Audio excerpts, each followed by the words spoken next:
আপনি কি জানেন, আদালত কখনো মামলায় এক পক্ষকে নির্দিষ্ট কোনো কাজ থেকে বিরত রাখার নির্দেশ দিতে পারে। এটি নিষেধাজ্ঞা বা ইংরেজিতে ইনজাংশন নামে পরিচিত। আজকের ভিডিওতে আমরা সহজ ভাষায় জানব নিষেধাজ্ঞা বা ইনজাংশন সম্পর্কে এবং এর প্রকারভেদ সম্পর্কে। নিষেধাজ্ঞা হলো আদালতের একটি নির্দেশ যা কোনো পক্ষকে নির্দিষ্ট কোনো কাজ করা থেকে বিরত রাখে।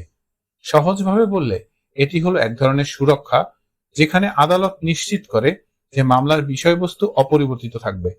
উদাহরণস্বরূপ, যদি কোনো জমি নিয়ে মামলা চলে, আদালত অপরপক্ষকে সেটি বিক্রি করতে নিষেধ করতে পারে।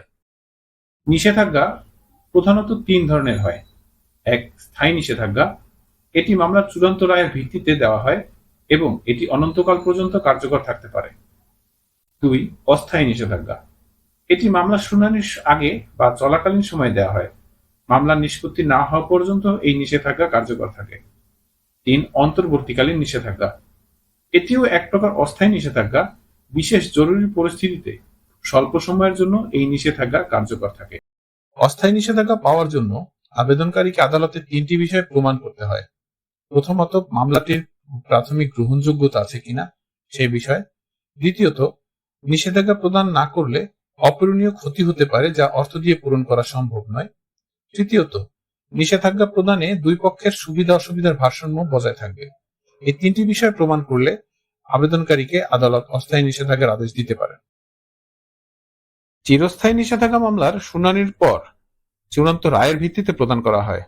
যেমন, প্রতিবেশী যদি আপনার জমিতে অনধিকার প্রবেশ করে থাকে, আদালত তাকে স্থায়ীভাবে এটি থেকে বিরত থাকার নির্দেশ দিবেন। এটাই হচ্ছে চিরস্থায়ী নিষেধাজ্ঞা। কিছু কিছু ক্ষেত্রে আদালত নিষেধাজ্ঞা প্রদান করতে পারেন না। যেমন, ফৌজদারি কার্যক্রম স্থগিত করার ক্ষেত্রে নিষেধাজ্ঞা প্রদান করা যায় না, সরকারের কোনো নীতি স্থগিত করার ক্ষেত্রে নিষেধাজ্ঞা প্রদান করা যায় না, এবং যেখানে অন্য কোনো আইনানুগ প্রতিকার পাওয়া সম্ভব, এই ধরনের ক্ষেত্রেও নিষেধাজ্ঞা প্রদান করা যায় না। এই ধরনের ক্ষেত্রে নিষেধাজ্ঞার আবেদন বাতিল হয়ে থাকে।